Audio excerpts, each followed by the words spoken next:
ఎవరైనా సరే రైలు ఎక్కడానికి ప్లాట్ఫామ్ మీదకి వెళ్తారు. కానీ చంద్రబాబు మాత్రం తనని ఎక్కించుకోవడం కోసం రైలు వచ్చిందని తనున్న ప్లాట్ఫామ్ మీద ఆగింది అనే కోణంలో ప్రచారం చేస్తారు. అంటే సహజంగా జరిగే పరిణామాలను కూడా వాటంగా ట్విస్ట్ చేసి తనకు అనుకూలంగా మలుచుకొని ప్రజల్ని అవునా అనే ఆలోచనలో పడేలా చేయడంలో చంద్రబాబు ముందు నుంచి చాలా వ్యూహాత్మకంగా ప్రయత్నాలు చేశారు. చంద్రబాబు వరుసగా 4-5 ఎన్నికల్లో ఓడిపోయిన తర్వాత ఒక మాజీ ముఖ్యమంత్రిగా మాత్రమే ఉన్నా గానీ హైదరాబాద్ ని తానే నిర్మించానని, అసలు డెవలప్మెంట్ చేసిందే తాను అని పదే పదే చెప్తూ ఉంటారు. అలా చెప్పడమే విచిత్రం అనుకుంటే అంతకు మించిన విచిత్రం అదే నిజమని ఇంకొంతమంది ప్రచారం చేస్తూ ఉంటారు. ఇదొక్కటే కాదు, ఇంతకు మించి ఎక్స్ట్రీమ్స్ కూడా కొన్ని ఉంటాయి. అసలు పిల్లలు ఇవాళ రేపట్లో ఇంజనీరింగ్ చదువుతున్నారంటే అదంతా తన ఘనతే అని చెప్పడము, అందరూ ఇవాళ రేపట్లో అమెరికా వెళ్తున్నారు అంటే అదంతా తన ప్రోద్బలమే అని చెప్పడము, ఆఖరికి దేశంలోకి కంప్యూటర్లు తానే తీసుకొచ్చానని, మొబైల్ ఫోన్లు కూడా తానే అందరికీ పరిచయం చేశానని చెప్పడాన్ని కూడా ఏపీ చాలా సందర్భాల్లో చూసింది. కంప్యూటింగ్ అనే సిస్టమ్ ని ఇండియాలోకి తీసుకొచ్చిన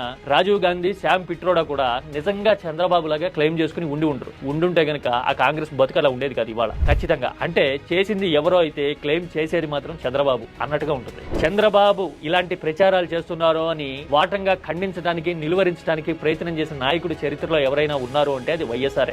మీరు కేవలం పబ్లిసిటీలు చేసుకున్నారు, మేము కష్టపడుతున్నాం. చూశారుగా, చంద్రబాబు 9 ఏళ్లు ముఖ్యమంత్రిగా ఉన్నప్పుడు 95 నుంచి 2004 మధ్య ఏపీ గ్రోత్ రేటు సగటున కేవలం 5.5% మాత్రమే. జాతీయ సగటు కంటే చాలా తక్కువ. కానీ వైఎస్ఆర్ ముఖ్యమంత్రిగా ఉండగా 2004 నుంచి 2009 వరకు ఏపీ గ్రోత్ రేటు 9% పైగా ఉంది. ఈ విషయాన్ని ఎప్పుడన్నా మనం చూసుంటామా? మనకి తెలుసా? చంద్రబాబు ముఖ్యమంత్రిగా ఉండగా అప్ టు 2003-2004 సాఫ్ట్వేర్ లో హైదరాబాద్ కేవలం ఇండియాలో టాప్ 5 పొజిషన్స్ లో మాత్రమే ఉండేది. వైఎస్ఆర్ ముఖ్యమంత్రిగా ఉండగా 2004 నుంచి 2009 మధ్యకాలంలో బెంగళూరుకి పోటీ ఇచ్చే స్థాయిలోకి రావడము, సెకండ్ పొజిషన్ లోకి రావడం అనేది మనం చూసుంటాం. ఇదంతా తాను వేసిన పునాదుల ఫలితంగానే జరిగింది అని చంద్రబాబు చెప్తే సమర్థించేందుకు, ఇప్పుడు కామెంట్ చేసేందుకు కొందరు రెడీ అవుతారు. ఇక హైదరాబాద్ రూపురేఖలు మార్చిన ఔటర్ రింగ్ రోడ్ గానీ, లేదంటే గనక ఎయిర్పోర్ట్ గానీ, ఇలాంటి విషయాల్లో పునాదులు వేయడం దగ్గర నుంచి నిర్మాణం పూర్తి చేయడం వరకు అంతా వైఎస్ఆర్ ముద్ర కనపడినా గానీ చంద్రబాబు ఇప్పటికీ కంటిన్యూస్ గా అదే క్లెయిమ్ చేయడంలో ఉంటారు. బహుశా వైఎస్ఆర్ 2వ విడత గెలిచిన తర్వాత పూర్తి స్థాయి అధికారంలో ఉండుంటే గనక